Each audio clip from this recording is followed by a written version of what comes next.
Jornal Rádio PT. Informação e luta popular. Com Amanda Guerra.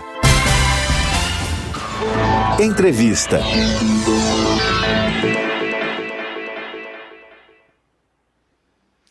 A gente vai conversar agora com a dirigente sindical do Sindicato dos Urbanitários do DF, da Confederação Nacional dos Urbanitários e coordenadora do Coletivo Nacional dos Eletricitários, Fabíola Latino Atesana. Bom dia, Fabíola, bem-vinda ao Jornal Rádio PT. Bom dia, Amanda, como vai? Bom dia a todos que nos ouvem. Obrigada pelo espaço, pelo convite. A gente que agradece a sua presença, Fabíola. A gente está acompanhando aqui no Brasil uma agenda de entrega, né, do patrimônio público numa velocidade assim, muito grande, né, assustadora. Aqui no DF, por exemplo, a SEB, a estatal de energia que oferecia um serviço, havia uma grande satisfação do consumidor, ela foi privatizada pelo atual governador, né, o Ibanez Rocha, e você está super por dentro disso, por conta da entidade aqui que você também integra no DF. Qual foi o impacto para os servidores da SEB, em especial para as mulheres eletricitárias? Olha, Amanda, a privatização da SEB para nós é uma coisa que até agora não desceu, sabe? Primeiro porque a gente está acostumado com fake news, mas o governador foi na SEB e disse que tinha compromisso com a SEB pública e que reconhecia o empenho dos trabalhadores e trabalhadoras, né, na retomada do atendimento de excelência da SEB. E no processo de privatização, o que nós vimos foi exatamente o governo flexibilizando os parâmetros operacionais para que a privada pudesse piorar o serviço de forma legal, porque é isso que está acontecendo. A gente já percebe uma piora no serviço e isso tudo está legalizado. Eles fizeram, né, de tal forma que ficou legal essa piora no serviço. E para nós trabalhadores, e especialmente as trabalhadoras, nós estamos vivendo um momento de muita incerteza, uma insegurança muito grande, né? A primeira medida que a Neoenergia tomou quando assumiu foi exatamente lançar um plano de incentivo à demissão, né? Porque toda privada, quando assume, o seu objetivo é o lucro. Então, ao objetivar o lucro, o que eles fazem? Eu vou demitir o quadro que eu tenho, que é um quadro de excelência, treinado, né, para poder fazer os atendimentos e contratar terceiros. E a SEB vinha num processo de primarização. Inclusive, nesse processo de primarização, por ser por concurso público, nós tivemos a entrada de várias companheiras em processos de linha, que não era uma coisa comum quando vem um processo de terceirização. Normalmente entram só, né, os companheiros homens para exercer essas tarefas de operação. Então, a gente está vendo uma desmobilização grande do quadro, né?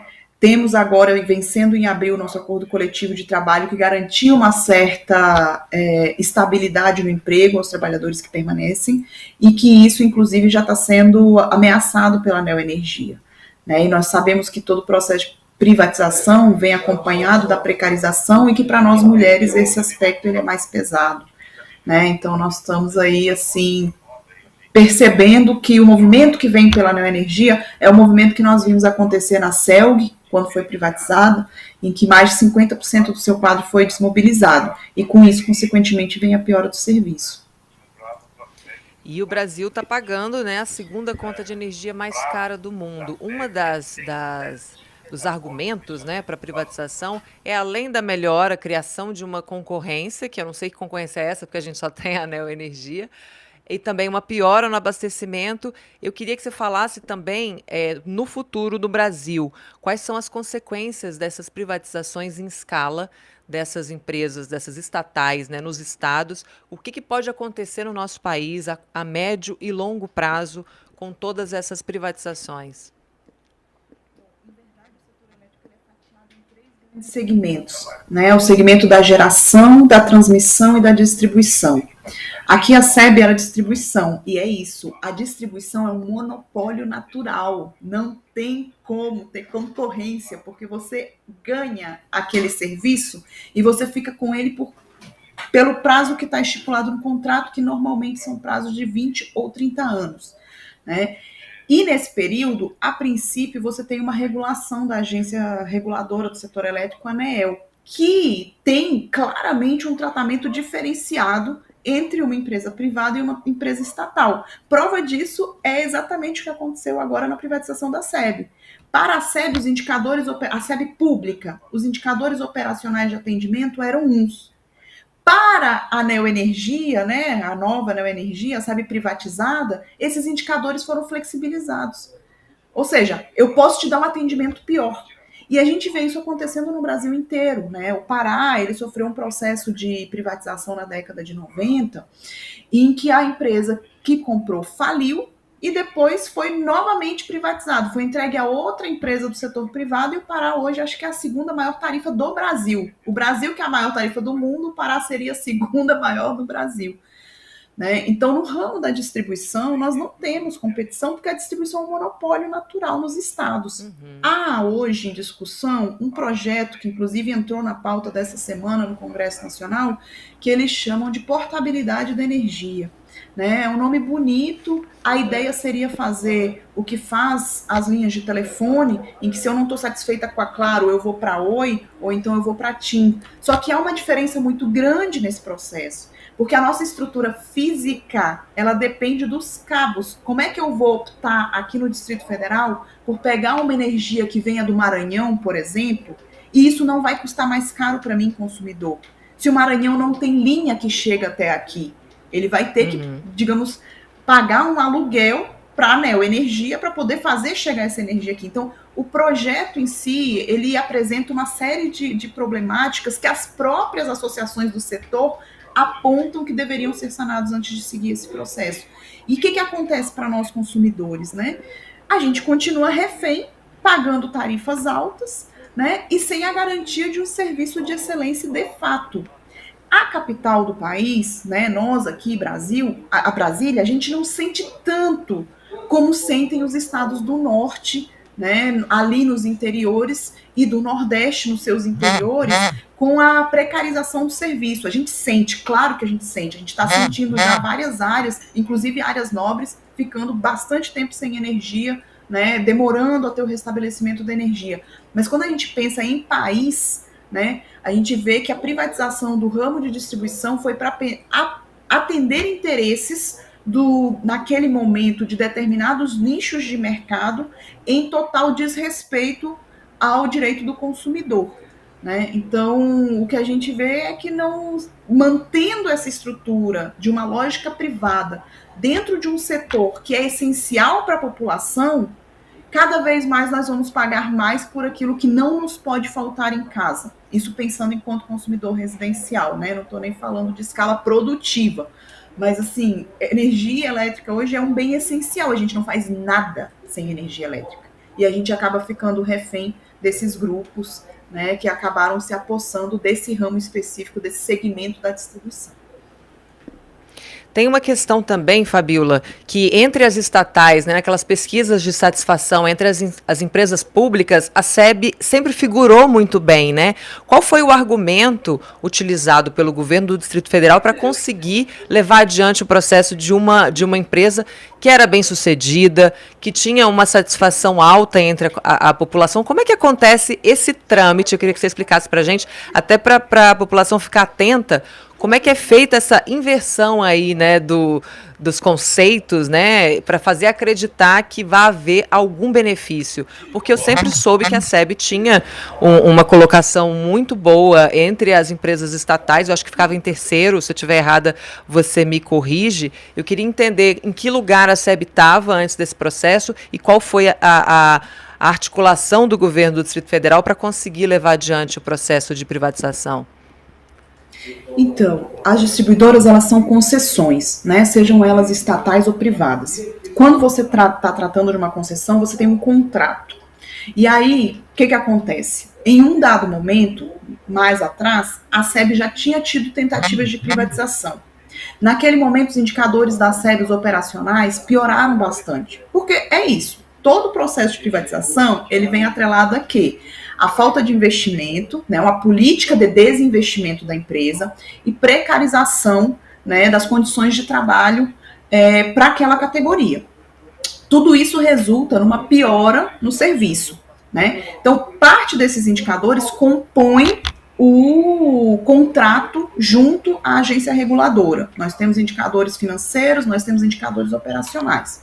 Né? Essa melhora da SEB, ela veio quando, né, a gente tem uma mudança aqui no Distrito Federal, que veio o governo Agnello, botou bastante recurso para quê? Para que a SEB voltasse a investir. Tudo que ela tinha deixado de investir nos anos anteriores, pensando nessa política de privatização, então, quando vem o governo Agnello, coloca recursos para investir na troca dos aparelhos, troca de cabo. Acho que todo mundo via cidades trocando os cabos para melhorar o serviço prestado e, internamente, capacitação dos trabalhadores e primarização dos serviços. Por meio dos concursos públicos, a gente contratava quadro próprio e qualificava para que atendesse da melhor maneira possível a população. O que acontece? A concessão, né, por mais que isso tenha acontecido num dado momento, o período da concessão avalia o todo.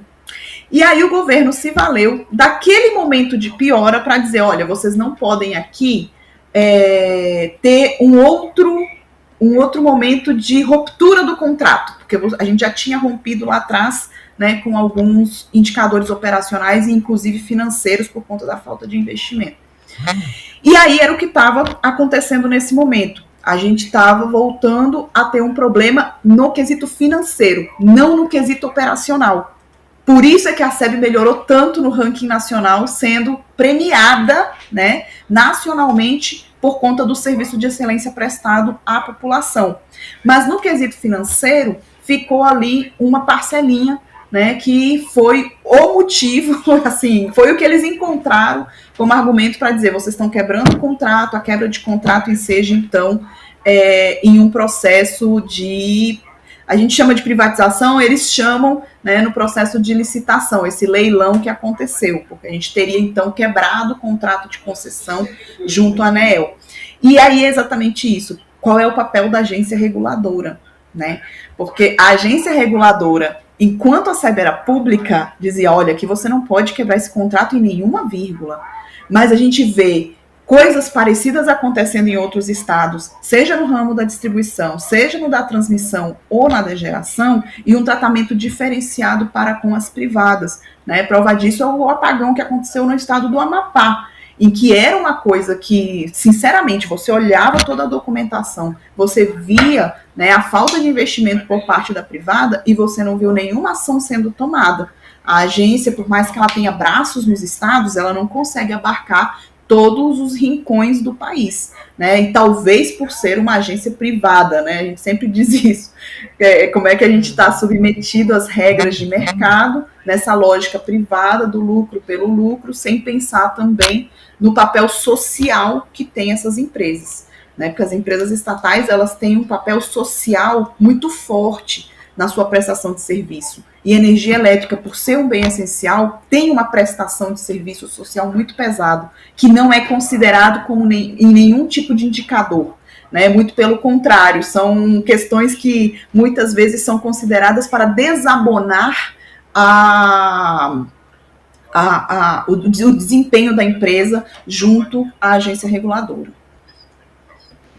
A coordenadora do Coletivo Nacional de Eletricitários, Fabíola Latino Antezana, fala agora, ao vivo, ao Jornal Rádio PT dessa quinta-feira. O Samuel Félix, Fabíola, comenta que teremos que reconstruir todo o país. E aí eu volto naquela questão que muitos países, principalmente durante a crise sanitária agora, com a pandemia, fizeram o caminho contrário, né? Reestatização de serviços básicos, áreas estratégicas. Isso pode ser um caminho também que o Brasil vai ter que seguir futuramente. Eu queria que você comentasse o prejuízo disso, porque a população já pagou por toda uma estrutura, por plano de carreira de servidor, a gente já tinha gente especializada, treinada para fazer isso. O caminho inverso vai ser uma conta paga por todos nós, né? O caminho inverso não é um caminho fácil, né? E, de fato, o que nós vemos é que a tendência mundial é de reestatização desses diversos setores, né, que são considerados essenciais. Na Europa, nós já temos reestatização do segmento da distribuição, segmento, inclusive, de geração. Né? A geração não é o que faz, pelo menos não é a prioridade de uma empresa distribuidora. Os segmentos são bem separados aqui no país, né? Aqui no Brasil a gente tem essa separação bem pesada. E a nossa maior empresa estatal de geração e transmissão de energia elétrica é a Eletrobras, né? Ela fornece energia para que as distribuidoras entreguem na casa do consumidor. Recentemente, aqui no nosso país vizinho, Argentina, que sofreu a privatização completa do setor, todos os segmentos, geração, transmissão e distribuição, quando o processo de privatização ocorre, o aumento de energia para a população, principalmente na capital, por conta dos subsídios sociais que existiam para determinados segmentos, chegou na ordem de 700% de aumento para alguns segmentos da sociedade, que eram esses segmentos que recebiam algum tipo de subsídio. O próprio processo de privatização já traz no seu bojo aumentos, né? E aí, quando você tem programas sociais que são feitos por essas empresas estatais e eles são cortados, aí você tem um segmento que vai ser atingido em maior grau. Este ano passado, a Argentina reestatizou todo o seu parque de geração, transmissão e distribuição de energia elétrica, porque viu que o privado não investe em setores que são estruturantes para o país. Porque não é lucrativo fazer investimento. O lucrativo é você chegar, encontrar pronto, usar e depois entregar, né? E a gente vê isso muito claramente, assim, nesse processo de privatização do setor elétrico, né? O papel que as empresas distribuidoras, nós tivemos aí até 2015, 7 empresas distribuidoras dentro do grupo Eletrobras, né, que faziam um papel social, foram privatizadas em 2016/17, né, Amazonas, Acre, Rondônia, Roraima, Piauí e Alagoas foram as nossas 6, assim, em estados com IDHs mais baixos, e que o aumento da tarifa de energia associado à privatização foi tão pesado que o grau de inadimplência aumentou muito nessas cidades, né? Quando veio a pandemia, a criação da conta que o Covid foi o que deu uma certa folga para essas famílias, né, de não ter a obrigatoriedade do pagamento da conta de energia naquele momento, não foi uma anistia, como muitos pensaram, mas criou-se também uma outra bolha, né, de subsídios às empresas distribuidoras, porque essas nunca têm prejuízo. Se ela compra energia mais cara, ela vai passar energia mais cara. Se ela deixa de receber de um consumidor, ela passa isso para a conta dos outros consumidores. É um negócio que não tem como dar prejuízo, né? A não ser que você tenha programas sociais atrelados a essas empresas, que é o que acontecia em muitas das nossas empresas de distribuição, né? Então, assim, hoje nós estamos numa luta grande contra a privatização do sistema Eletrobras, que é esse ramo de geração e transmissão, né, que é a maior empresa de energia elétrica da América Latina. Né, nenhum outro país do mundo que tem matriz energética à base de água como nós aqui no Brasil temos, privatiza seu campo, principalmente o de geração, porque é água hoje é a bateria do sistema, né, é uso múltiplo para inúmeras atividades. Então você vê Estados Unidos, Canadá, China, né, mantendo esses empreendimentos na mão do Estado. Estados Unidos, inclusive, quem toma de conta de muitas das usinas hidrelétricas é o exército americano. De tão importante que é para eles a questão da soberania atrelada ao uso da água. E aqui a gente está dizendo, olha, venham e tomem de conta dos nossos recursos naturais, né, e da estruturação da nossa cadeia produtiva. É uma coisa bastante a política do entreguismo, né, Fabíola? E agora você estava falando aí do recurso, né, da água. A gente também está há algum tempo discutindo a transição energética, que ela é urgente, né? Não só no Brasil, mas no mundo. Então a gente podia estar em outro patamar de discussão. E aí eu te pergunto, qual seria o papel estratégico da Eletrobras como estatal, né, como empresa pública, nessa transição? Você acha que o setor privado vai se ocupar disso? Ele vai ter competência para fazer essa transição em benefício da população? Como é que vai ser isso? De forma alguma. A primeira coisa que a gente tem que lembrar é que o setor elétrico, ele já é um misto de estatal e de privado, né? O marco regulatório de 2004 estabeleceu que todo o processo de expansão do setor, ele é feito mediante leilões. Nesses leilões, participam as empresas estatais, no caso o Sistema Eletrobras, sempre em parceria com uma empresa privada, né? Os grandes leilões estruturantes que nós tivemos nos últimos anos, que foram as usinas de Santo Antônio, de Jirau, de Belo Monte, né, Telespires, o que a gente viu nesse processo? Nós vimos que no momento da dificuldade, que veio aquela crise internacional, em que muitos desses investidores privados ficaram com dificuldade financeira, quem aportou recurso para a continuidade das obras foram as empresas estatais. Foram Furnas, Chesf, Eletronorte, Eletrosul. Foi a Eletrobras. Foi a Eletrobras quem garantiu a continuidade das obras estruturantes nesse país, né? Nós vemos a iniciativa privada entrar em leilões de menor monta, de menor investimento, porque investimento na geração hidrelétrica é um investimento mais alto do que numa geração alternativa, né? Nas nossas solares, eólicas, assim, financeiramente falando, o investimento é menor. Então a gente vê que o mercado privado, ele não entra sozinho no setor estruturante, né? Então isso é a primeira coisa que a gente tem que deixar bem clara, que hoje já tem esse misto, né? Que muito do que o governo diz é que porque é estatal não tem concorrência. Isso não é verdade, porque a estatal ela sempre entra minoritária, inclusive nessas SPS, por determinação governamental. O marco regulatório assim o determina. A Eletrobras ela nunca entra como majoritária numa sociedade de propósito específico, que é uma parceria público-privada, né? Então, essa é uma questão.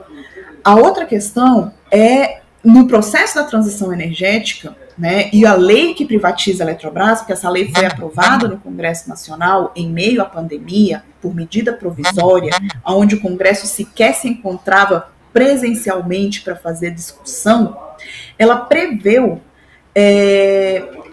ela deu a abertura para que se instalassem 8 mil megawatts de energia de usinas térmicas a gás natural em todo o Brasil, sem nenhum estudo técnico que embasasse, primeiro, a necessidade dessa energia, segundo, a localidade onde eles foram determinados esses projetos, né? Terceiro, colocaram usinas que vão rodar o tempo inteiro. Essas térmicas não vão ser como as térmicas de antigamente, que entravam em funcionamento quando tínhamos algum risco hidrológico associado ao sistema.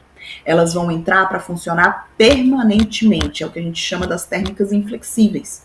Ou seja, essa energia, que é mais poluente, né, e mais cara para nós consumidores, ela vai disputar com as energias renováveis e a energia hidráulica, que é mais barata para o consumidor.